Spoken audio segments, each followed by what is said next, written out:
Hello ချစ်တို့ရေအားလုံးပဲမင်္ဂလာပါရှင်ရွှေစစိုးရတနာနေပြီးတော့ပြန်လည်ကြိုဆိုလိုက်ပါတယ်ဒီနေ့မှာတော့မမင်ကကိုမတို့အားလုံးကြိုက်ကြတယ်မင်းတို့ရွှေစစိုးရတနာရဲ့မိုးကုတ်ပတံများကြီးပေါ့နော်ဆွဲသီးတွေနဲ့မိတ်ဆက်ပေးတော့မှာပဲဖြစ်ပါတယ်ဒီနေ့ကဇူလိုင်လလေးလည်းရောက်ပြီဆိုတော့ဇူလိုင်ဘွန်လေးတွေရဲ့ birds တုံးပေါ့နော်အဆောင်ရတနာလေးဖြစ်တဲ့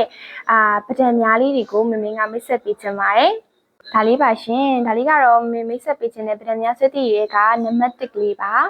ပဒံများဒီလိုကြောက်ရည်လှလှလေးပေါ့နော်ပဒံများပုံအဝိုင်းလေးကိုပန်းကနုတ်ပုံလေးနဲ့ခတ်ထားပေးပြီးတော့လယ်ဘင်းမှာဆိုလို့ရှိရင်လည်းပေါ်ပြီးတော့လှပါတယ်ဒါလေးကတော့နံပါတ်1ကလေးပါဒါလေးကတော့နံပါတ်2ကလေးပဲဖြစ်ပါတယ်ရှင်သူလေးကကြတော့ကြောက်4,000လေးကိုပေါ့နော်ဘေးနားကတော့အဝိုင်းပုံတံလေးခတ်ထားပေးတာဖြစ်ပါတယ်အဟန့်တထဲလေးနဲ့ဝတ်လို့အရမ်းလှတယ်နော်သူလေးကတော့နံပါတ်3လေးပဲဖြစ်ပါတယ်ရှင်သူလေးကကြတော့ဒီကြောက်ကလေးက4,000လေးကိုပေါ့နော်ဘီနာကတော့မိုးရေစက်ပုံစံလေးခတ်ပေးထားတာပါသူလေးကလည်းစိန်ညနဲ့ခတ်ပေးထားလို့ဝတ်လို့လှတယ်ဆိုင်းလေးပဲဖြစ်ပါတယ်ရှင်ဒါလေးကတော့အသေးပုံဒီဇိုင်းလေးပဲဖြစ်ပါတယ်ရှင်ကြောက်ကလေးဆိုလို့ရှိရင်လည်းရှားပါလေးပေါ့နော်အသေးပုံလေးကိုမှဒီဒီဇိုင်းလေးကိုလည်းသူနဲ့လိုက်ဖက်အောင်လို့အသေးပုံလေးခတ်ထားပေးရဖြစ်ပါတယ်ရှင်သူလေးကတော့နံပါတ်4လေးပါ